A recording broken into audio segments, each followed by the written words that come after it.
Bismillahir Rahmanir Rahim. Alhamdulillah wassalatu wassalamu ala sayyidina Rasulillah wa ala alihi wa sahbihi wa man walah. Nawaitu at-ta'alluma wat-ta'lim wat-tadhakkura wat-tadhkir wan-naf'a wal-intifa' wal-ifada wal-istifada wal-hath 'ala at-tamassuki bi kitabillahi wa sunnati rasulih wad-du'a ila al-huda wad-dilalata 'ala al-khair ibtigha'a wajhi Allah wa qurbihi wa thawabihi subhanahu wa ta'ala. Subhanaka la 'ilma lana illa ma 'allamtana innaka antal 'alimul hakim. قال الله تعالى وكن من الساجدين. وقال صلى الله عليه وعلى آله وصحبه وسلم من يريد الله به خيرا يفقهه في الدين. وبعد, after thanking Allah and sending peace and blessings to His beloved Messenger صلى الله عليه وعلى آله وصحبه وسلم, we've reached in these classes in the pillar of sujud, nguzo ya saba. And we talked about some very important points, and we clarified some issues about the organs that must touch the ground when doing sujud. Naam, vile viungo ambavyo vinafaa kugusa musalla, yani ile sehemu tunayoswalia. And we notified specifically on the toes, matumbo ya vidole vya mguu. Tulisema, we said that the inside of the the lower part of the toes should be on the ground.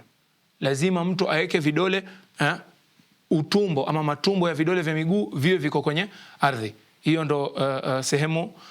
This is the point that many people make mistakes. Tamam. And we mentioned the hadith that the Prophet sallallahu alaihi wa alihi wasallam said, umirtu an asjuda ala sab'ati a'dhumin, al-jabha wal-yadaini wal-rukbataini wa atrafi al-qadamain.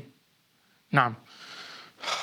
So today we continue because as we said, the very important, there are many important points concerning the sujud. So today we're going to start with, amongst the conditions of sujud is at-tuma'nina, kuwa na utulivu, it's staying still. Just the same way we mentioned in ruku' and i'tidal, we said at-tuma'nina is staying still in ruku' is a condition, staying still in i'tidal is a condition, and also this pillar as-sujud, staying still is a condition. So it's a must mtu atulie kwa muda mchache, for a very short time. Na maulama kama wamesema biqadri subhanallah, the length of time yenye inakuchukua kusema subhanallah, that is enough. Ukibakia kwenye sijda kwa huo muda, it is enough. This is from the same hadith that we've been mentioning since the start of Salah, the famous hadith al-musi' fi salatihi.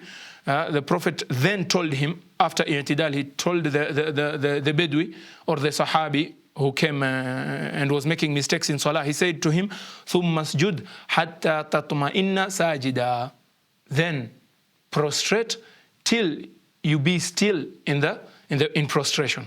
Tamam. Kwa hiyo tumejua kuwa lazima mtu awe na utulivu, because some people wanaswali kwa kudona, kwa lugha yetu ya Kiswahili, like the way chicken wanakula haraka haraka, anasujudu, even he hasn't stayed still, ashaamka. The sujud is not valid in that scenario. Na kama sujud haijaswihi, basi the salah is also not valid. So we have to be very careful with that. Tamam. Amongst the conditions is, it's a must to leave a part of the jabha, a part of the forehead. Lazima iwe maftuh, lazima iwe makshufa. Tamam. Yushtaratu kashfu al-jabha. We must make, tunafaa kuacha part ya uso wetu ama paji la uso ama bapa la uso. We have to make some part ikue makshufa, yani iwe wazi, tuiwache wazi. It has to be open. Tamam. And this is a very problematic thing. It's a very common mistake. Many people wakiswali, especially wale wanavaa kofia, utaona kofia labda imewekwa kama namna hii. So anyone who wears a kofia this way, out of salah, there are some ulama have talked about it, but we are not going to go into details. But in salah, wakati wa kusujudu, this part must be open. Mtu akiswali na asujudu kwa namna hii, sijda yake haiswihi. his sujud, his prostration is null and void. And this is a very problematic thing. Very many people, when they prostrate, you see them, wameshukisha kofia mpaka hapo. This is a very serious mistake. Na sujud kama tulivyosema haitaswihi. So we take care.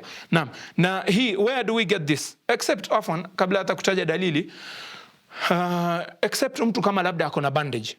Mtu ambaye akona bandage, no problem. Hapo atakuwa amesameheka. And as for wengine, utaona wamefinika lakini kuna sehemu ndogo iko open, no problem. As long as kuna sehemu, hata kama ni sehemu ndogo, iko wazi, then it is okay. Lakini kama papa lote limefinikwa, that makes the sujud or the prostration invalid. And one has to be very careful, because I think, Allahu A'lam, one can do more research. I think this is something that the strongest opinion in all the four madhabs. Madhehebu yote manne, kauli yenye nguvu zaidi ni hii, that the part of the forehead must be open. And the dalil that they've used, is that the Sahaba, they've reported, it is recorded in hadith that one of the Sahaba said, Shakawna ila Rasulillahi sallallahu alayhi wa ala alihi wa sahbihi wa sallam harra ramda. Yani as-Sahaba complained to the Prophet sallallahu alayhi wa ala alihi wa sahbihi wa sallam that it's too hot. When they prostrate, it is very hot. They say, fi jibahina, that is on our, about our foreheads. Wa akufina, and our hands, our palms. Then the Sahaba said, falam yushkina. Falam yushkina, yani he did not listen to us. He did not answer our pleas. So from this, it was understood, the ulama understood, then it's a must for them to leave the forehead open. That is why even when the Sahaba complained to the Prophet sallallahu alaihi wasallam, he did not excuse them. So we have to be very careful. One may ask, but about the hands, it's permitted to wear gloves. It's permitted to wear gloves. Then what do we say about that? Yeah, there is another hadith that the Prophet sallallahu alaihi wasallam, he prayed in a masjid called Masjid ibn Abdi al-Ashhal. Wa alayhi kisa'un multaffun bihi yad'u yadayhi yahmihi bard al-hasa. Now, and he wore some cloth on his hands. The clothes were protecting him from the cold of the stones or of the ground. So they understood, when working with the two hadiths, they understood that in the sujud ni lazima kufungua nini paji la uso, lakini ni sunna kuacha mikono wazi. So they understood from the two hadiths, because the first hadith indicates that it's a must for the jabha, yani for the forehead, to leave it open, and also for the hands. Tamam?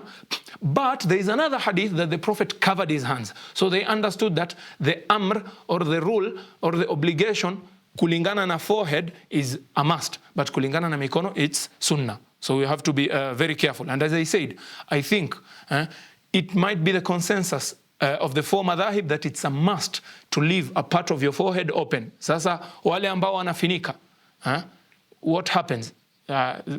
People have to study, as we've repeated this bait, يعني line of poetry, وكل من بغير علم يعمل أعماله مردودة لا تقبل.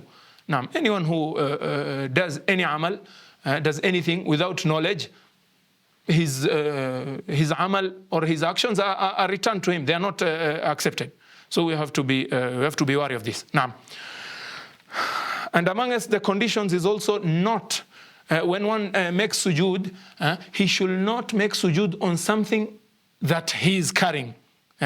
They say, the ulama, an la yasjuda ala shay'in yataharraku biharakatihi, asisujudu katika kitu ambacho kinatingika ama kinataharrak kwa kutingika kwake ama kwa kwenda kwake. What they generally mean is, haufai kusujudu na uweke chini ya kichwa chako kitu ambacho umevaa ama umebeba. For example, watu wengine wakiswali, utaona wanaswali na ile inaitwaje, kama sisi watu wa Mombasa wanasema hagal. Kama kilemba hivi, lakini si kile cha kufunga, kama kile kilemba ama kama hii kishali, scarf. Mtu utaona labda hii scarf akisujudu kwa ajili ya joto, utaona bado ameivaa na anaiweka chini, na anaweka kichwa juu yake. This is not permitted. This is not permissible, and the sujud is not complete. Naam. Lakini for example ana swali, kisha imefika wakati wa kusujudu, akaitoa ile, akaivua, akaiweka chini, akasujudia, that is okay, no problem with that. Naam. Also amongst the conditions of sujud is tahamulur ras yasiran, yani kulemeza. You should apply a bit of weight ama pressure with the forehead. Pale ukisujudu uweke nguvu kidogo katika kusujudu, si ati tu unaweka kidogo, unaweka kichwa tu kiguse ardhi, la. The condition is to have a little bit of weight ama pressure from your head kwa nini? Kwa ardhi. This is also amongst the conditions. Naam. So these are the major points, we can say the major points that we wanted to clarify on sujud. Inshallah we go to the next pillar. Naam. That is the 8th pillar. الركن الثامن الجلوس بين السجدتين. The next pillar is sitting between the two sujuds. So nguzo ya 7 ni as-sujud. Tamam. And he has to make 2 sujuds. So the first sujud and the second sujud zote zimehesabiwa kama pila moja. Baina ya hizi sujud mbili there is al-julus baina as-sajdatain, yani sitting between the 2 prostrations. Tamam. And the conditions of sitting within the prostrations are like ruku', just as we said, ama i'tidal. The first thing is he should not intend something else. He should not intend something else. For example, mtu amesujudu, then labda mdudu aje ama mnyama, so he gets up because ameogopa, ameshtuka. Hajakusudia kuketi, amekusudia nini? Kuwa ameogopa, so ameamka haraka haraka. Then when he sat, he realized, okay, this is the time of julus. This is the time of sitting between the 2 prostrations. Is it enough? No, it's not enough.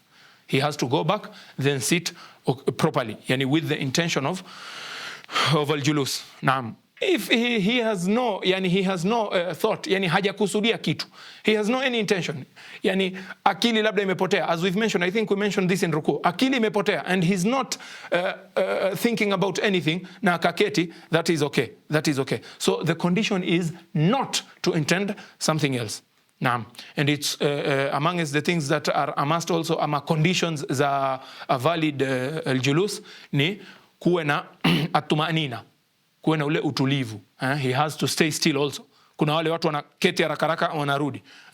As the Prophet sallallahu alaihi wa alihi wasallam said in the same hadith that we've been mentioning, that we've been mentioning it partly.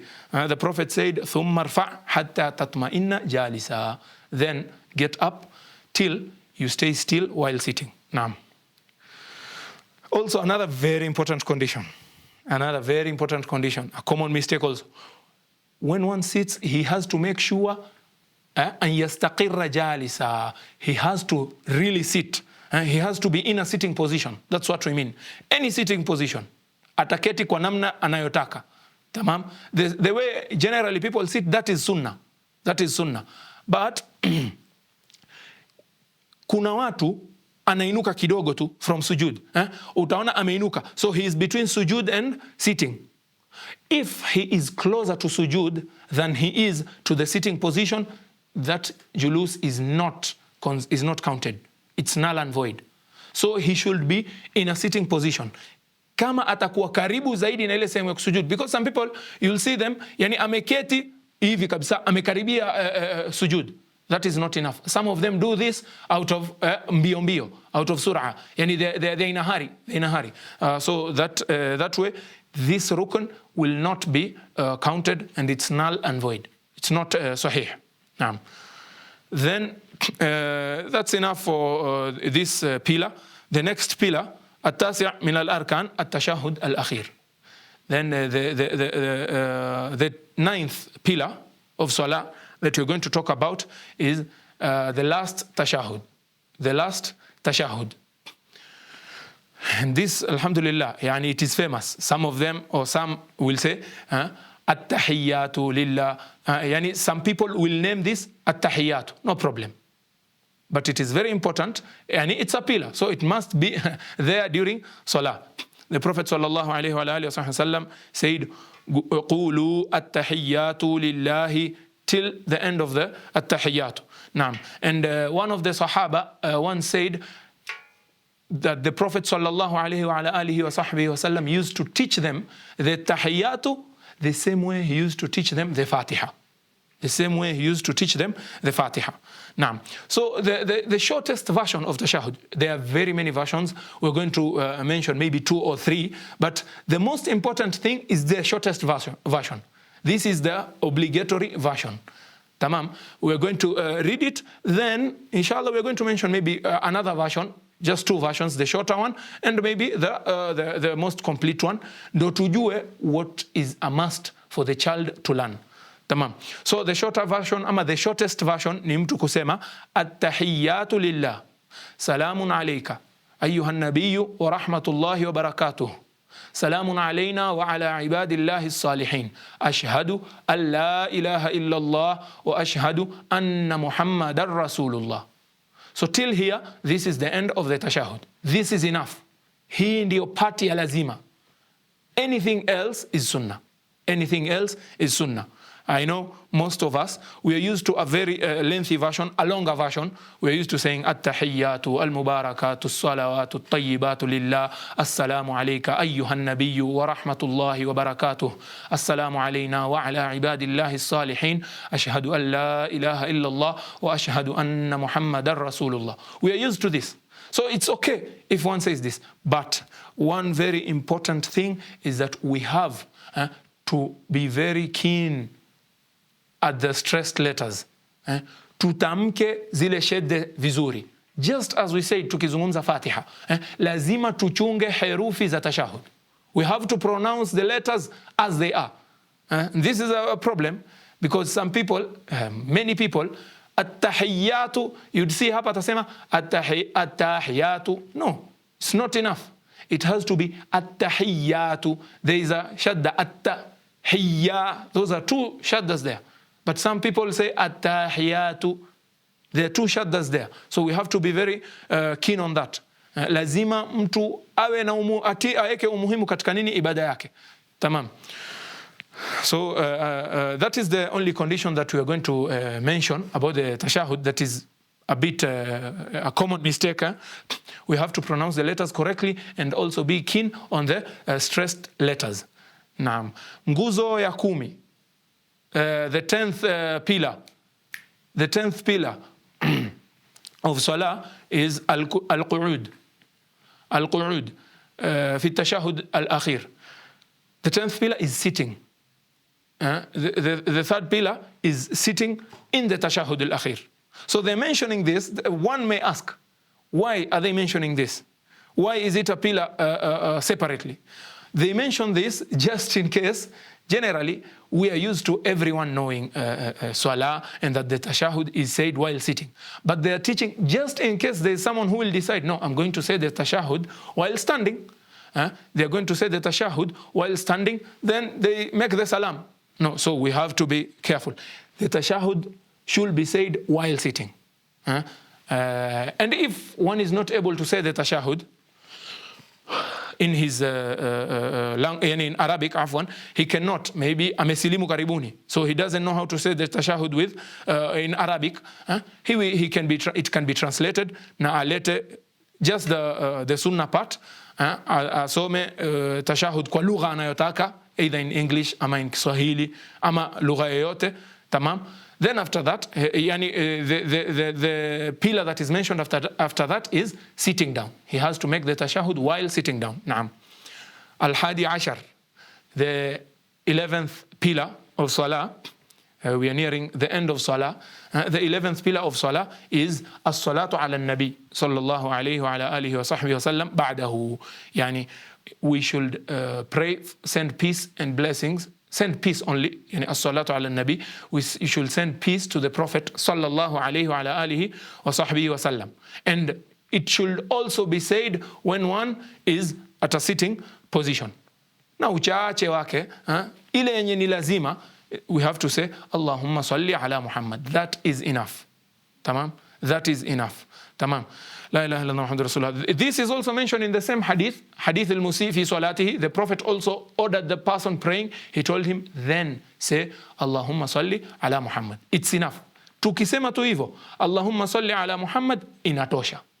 Lakini ukisema Allahumma salli ala Muhammadin, ama Allahumma salli ala Sayyidina Muhammadin wa ala ali Sayyidina Muhammad kama sallaita ala Sayyidina Ibrahim wa ala ali Sayyidina Ibrahim fil alamina innaka Hamidum Majid. This is the best. This is it's a complete version. There is even a greater, better version. Allahumma salli ala Sayyidina Muhammad an-Nabiy al-Ummi wa ala alihi وأزواجه وذرية سيدنا محمد كما صليت على سيدنا إبراهيم وعلى آل سيدنا إبراهيم في العالمين إنك حميد مجيد. So this is the complete version of the Salah ala Nabi. Naam, inshallah, in the next class we are going to talk about the last two pillars. Inshallah, tutakomea hapa. Wa sallallahu ala Sayyidina Muhammad an-Nabiy al-Ummi wa ala alihi wa sahbihi wa sallam. Allahu a'la wa a'lam.